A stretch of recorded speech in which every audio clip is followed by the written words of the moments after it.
तो ergonomics of machine design में क्या है? तो जैसे अभी तक हम लोग जो मशीन डिजाइन में पढ़े हैं वो सीधे पढ़े हैं कि डिजाइन ऑफ मशीन एलिमेंट। ठीक है, हम लोग इसमें क्या पढ़े हैं? Design of machine elements. Machine elements में बहुत सारे एलिमेंट्स का हमने जो डिजाइन किया, बहुत सारे, जैसे कि हमारा ज्वाइंट है सब था, जिसमें वेल्ड ज्वाइंट, उसके बाद नट बोल्ट ज्वाइंट है ना, पावर स्क्रू, एलिमेंट्स में शाफ्ट की कपलिंग, स्पर गियर, स्प्रिंग, है ना, कॉन्टैक्ट बियरिंग जो है वो था। तो ये सब क्या था? हमारा डिजाइन ऑफ मशीन एलिमेंट्स था। इसमें हम लोग क्या पढ़े हैं? इसमें हम लोग पढ़े हैं कि कोई भी एलिमेंट हो या ज्वाइंट हो, वो फेल नहीं करना चाहिए जब हम उसको किसी मशीन में या कहीं पर भी हम उसको ऑपरेट कर रहे हैं।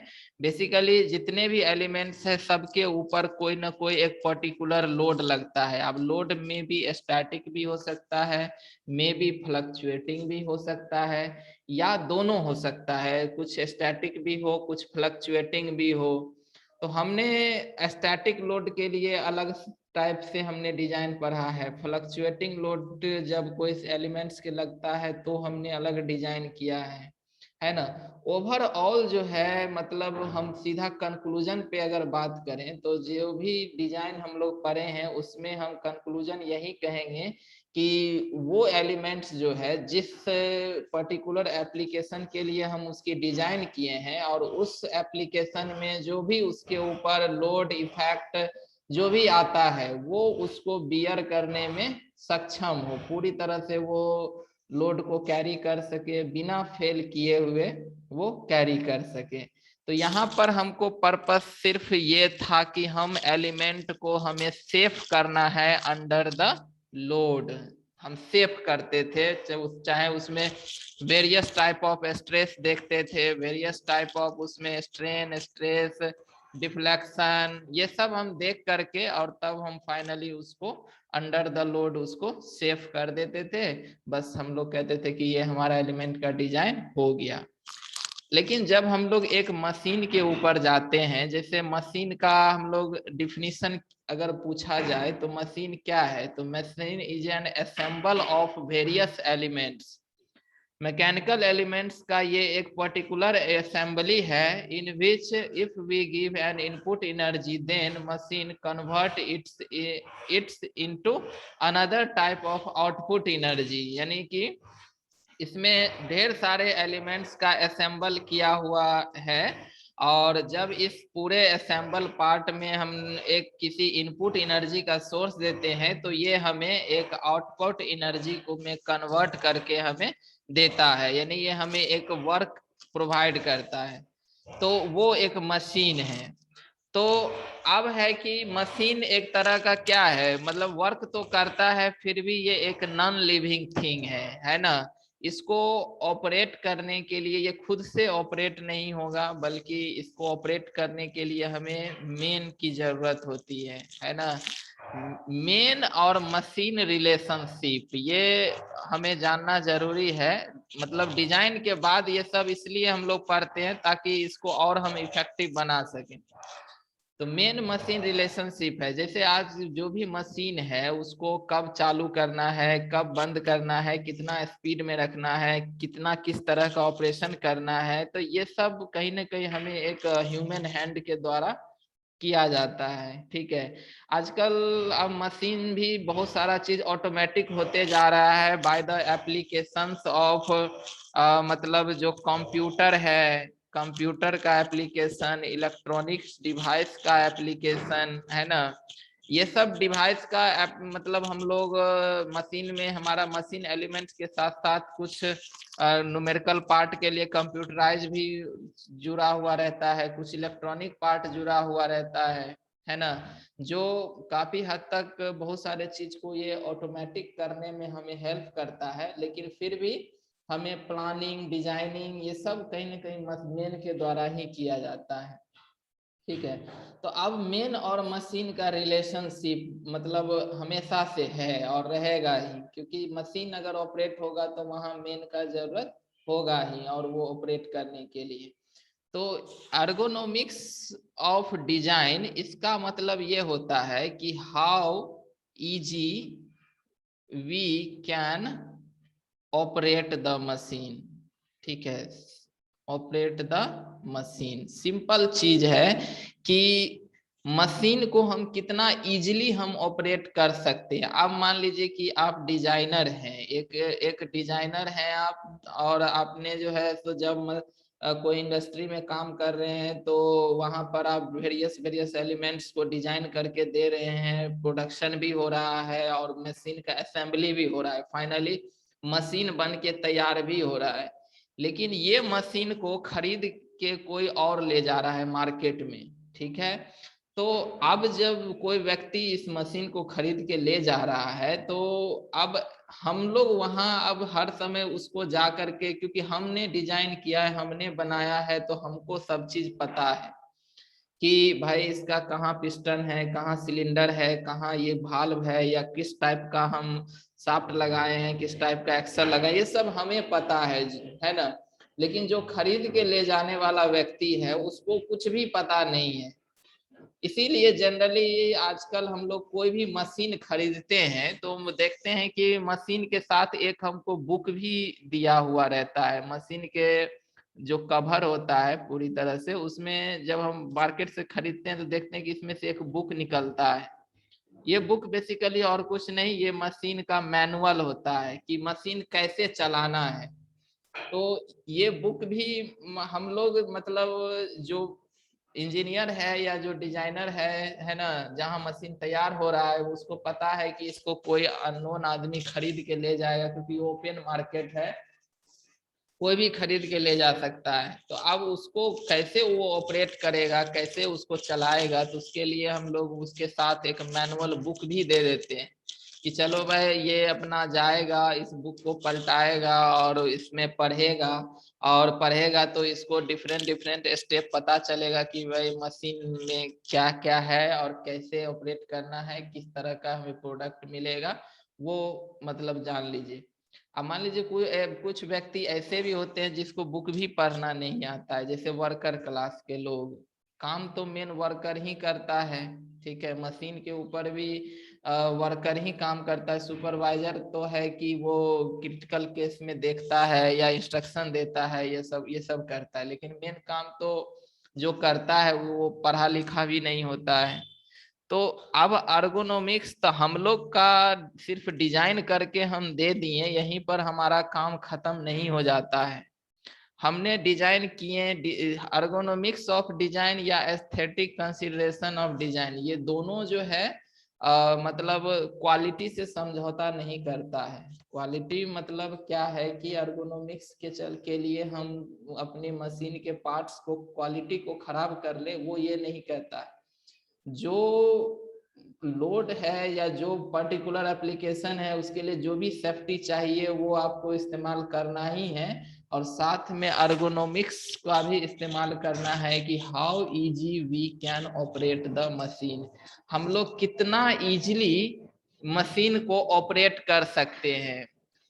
क्योंकि जो व्यक्ति खरीदेगा मशीन को, वो उसको मान लीजिए कि अंदर का कुछ भी पता नहीं है कि अंदर क्या इसका मैकेनिज्म है, क्या अरेंजमेंट है, वो सब उसको कुछ नहीं पता है। बस वो क्या करेगा कि वो सीधा ढूंढेगा कि भाई इस मशीन का ऑन बटन कहाँ पे है और ऑफ बटन कहाँ पे है।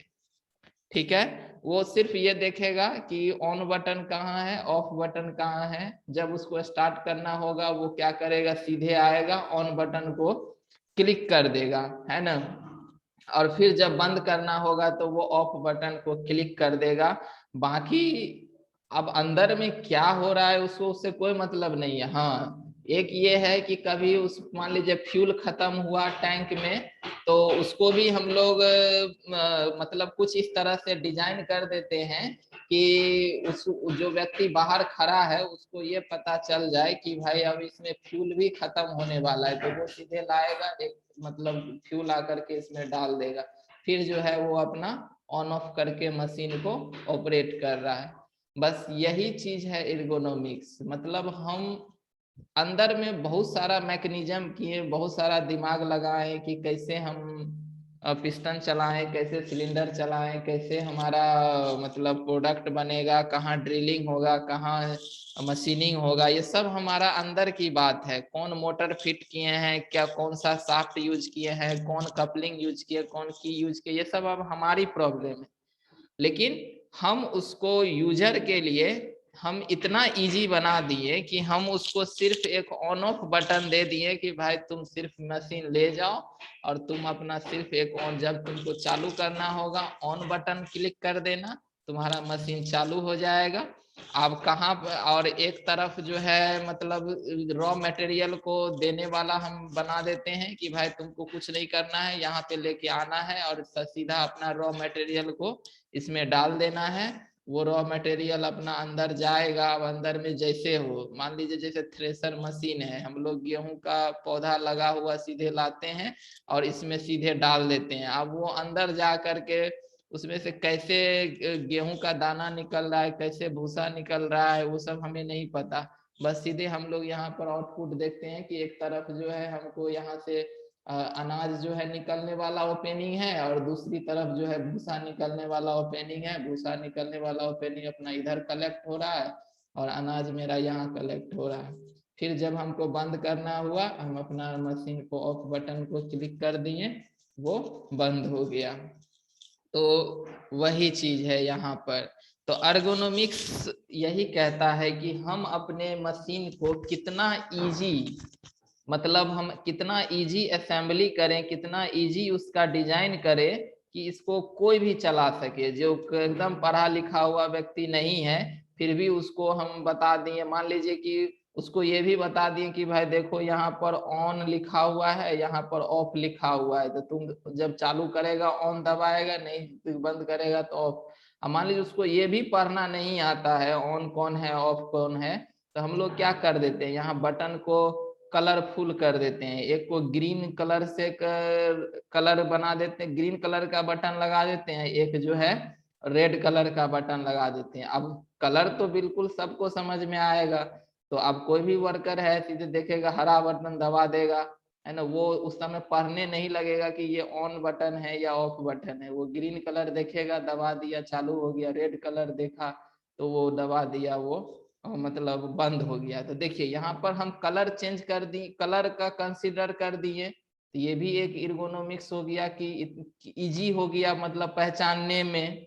ठीक है, इसी तरह से हम कोई इनपुट एनर्जी का सोर्स जो है उसके लिए हम कुछ ऐसा बना दिए। अब जैसे हमारा फ्यूल टैंक है, फ्यूल टैंक से हमारा अब मान लीजिए कि पाइप आ रहा है ना, और यहाँ अपना मशीन में जा रहा है फ्यूल, ठीक है, और यहाँ पर हम क्या कर देते हैं, फ्यूल लेवल इंडिकेटर बना देते हैं और ये बिल्कुल पारदर्शी होता है। तो हम बाहर का व्यक्ति यहाँ पर देखते रहता है कि भाई अभी फ्यूल का लेवल कितना पर है। जब देखता है कि एकदम अब ये नीचे हो रहा है तो फिर ये क्या करेगा, यहाँ से फ्यूल ला के डाल देगा।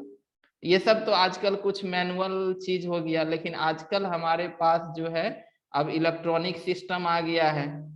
इलेक्ट्रॉनिक सिस्टम में क्या है कि सिंपल सा देखते हैं कि हम लोग का गेज लगा हुआ रहता है, फ्यूल डायल इंडिकेटर लगा हुआ रहता है। अब जैसे यहाँ पर फ्यूल इंडिकेटर लगा हुआ है, अब हम लोग देख लेते हैं कि सुई कहाँ पर है ना, जीरो पे आ रहा है या मतलब फुल पेज है या फिर मतलब इंड हो गया, मतलब खत्म होने वाला है ना।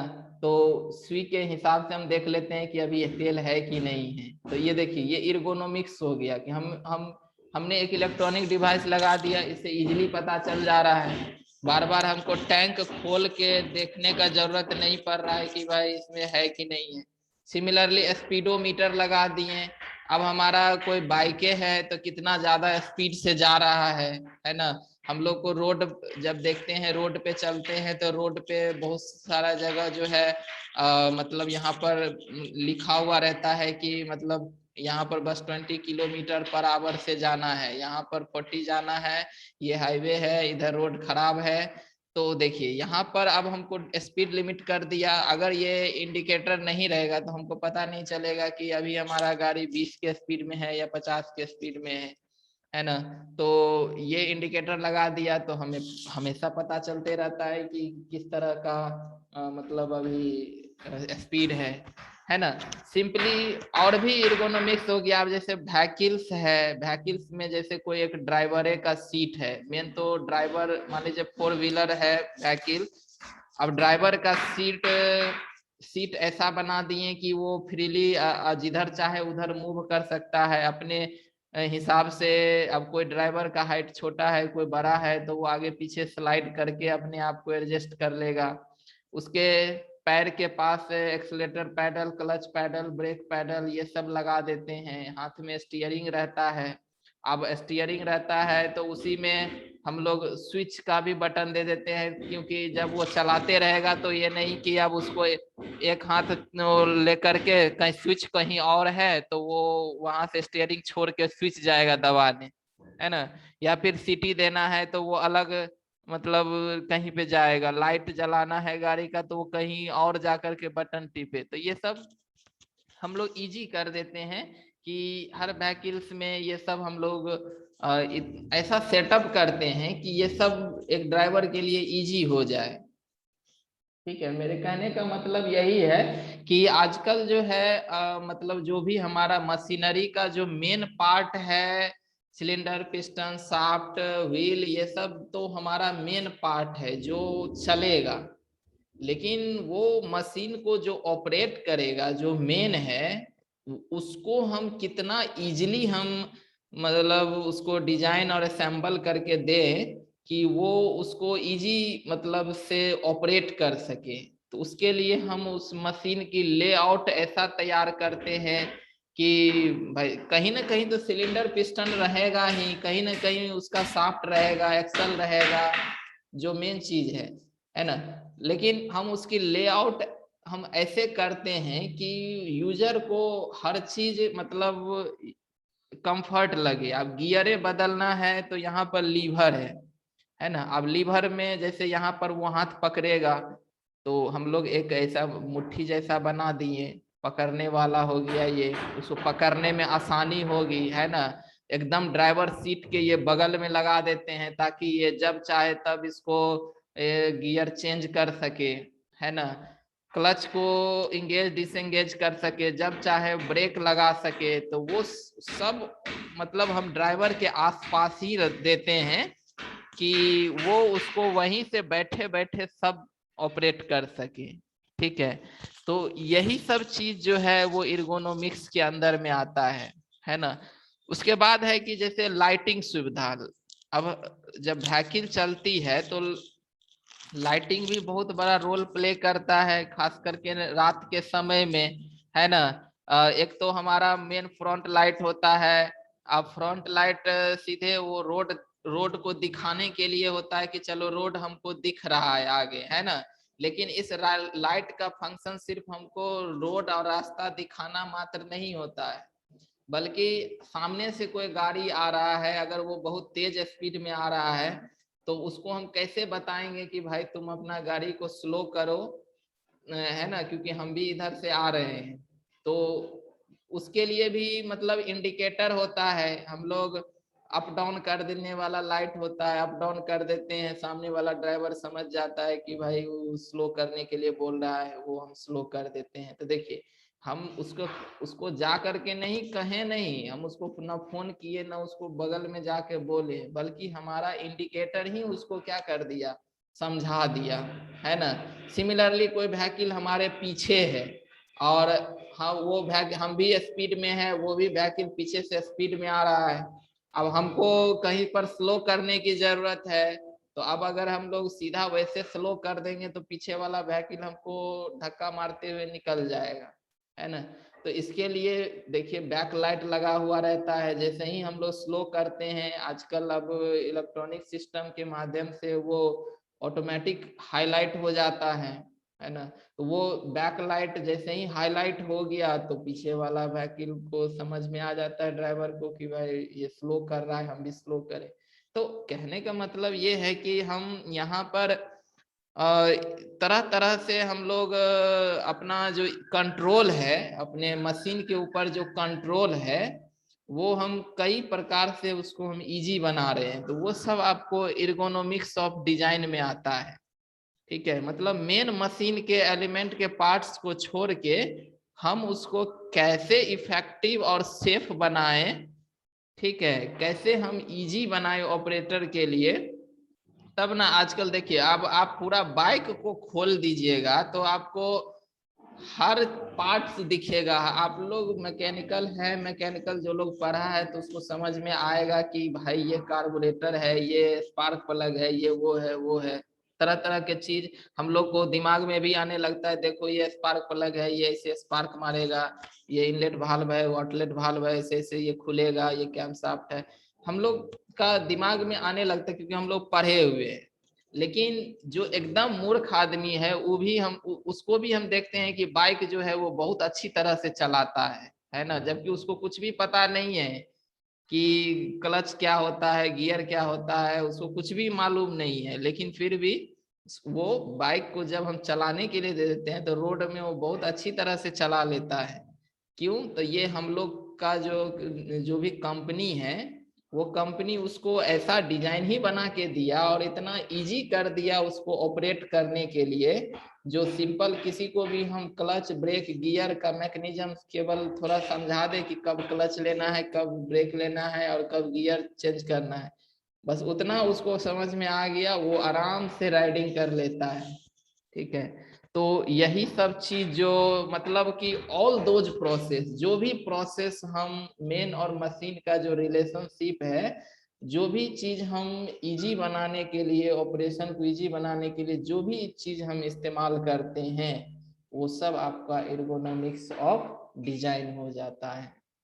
ठीक है, इसके बाद जो है इन्वायरमेंट एंड सेफ्टी। अब हम लोग सिंपल जानते हैं कि इन्वायरमेंट में ही हम लोग को रहना है और ये हमारे लिए कितना इम्पोर्टेंस है ये बताने की जरूरत नहीं है ना। तो ये इन्वायरमेंट को हमें प्रोटेक्ट करना है। ठीक है, आजकल मशीन का यूज होने से हमारा काम इजी हो गया है, लेकिन इन्वायरमेंट का बैलेंस बिगड़ रहा है क्योंकि मशीन से बहुत ही हार्मफुल गैस वगैरह निकलता है, नॉइज निकलता है, जो ये सब पॉल्यूशन क्रिएट करता है, इन्वायरमेंट को नुकसान करता है ना। तो इन्वायरमेंट की सुरक्षा करना भी हमारी क्या है, जिम्मेवारी है कि अब इन्वायरमेंट को हम कैसे सुरक्षित करें। हम अपनी मतलब मशीन का जो डिजाइन कर रहे हैं, असेंबली कर रहे हैं, उसको हम कैसे हम इन्वायरमेंट के लिए एक क्या बनाए, फ्रेंडली बनाए, है ना।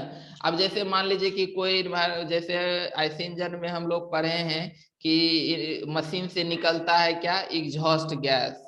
ठीक है, एग्जॉस्ट गैस में बहुत सारा चीज होता है, जैसे कार्बन मोनोक्साइड होता है, NO2 होता है, हाइड्रोकार्बन होता है, ये सब क्या है, पॉल्यूटेंट है जो इन्वायरमेंट को पॉल्यूट करेगा, है ना।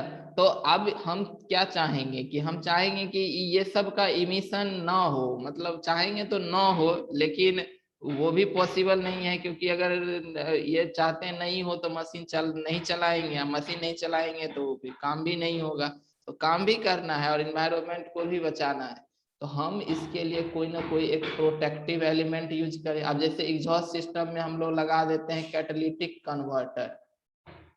ठीक है, कैटालिटिक कन्वर्टर लगा देते हैं। ठीक है, तो ये क्या करता है, ये सब एग्जॉस्ट गैस में जो भी ये सब पॉल्यूटेंट है उसको ये एब्जॉर्ब कर लेता है या किसी और फॉर्म में कन्वर्ट कर देता है। तो फिर वो गैस अगर इन्वायरमेंट में जाती है तो वो हमारे लिए अच्छा है।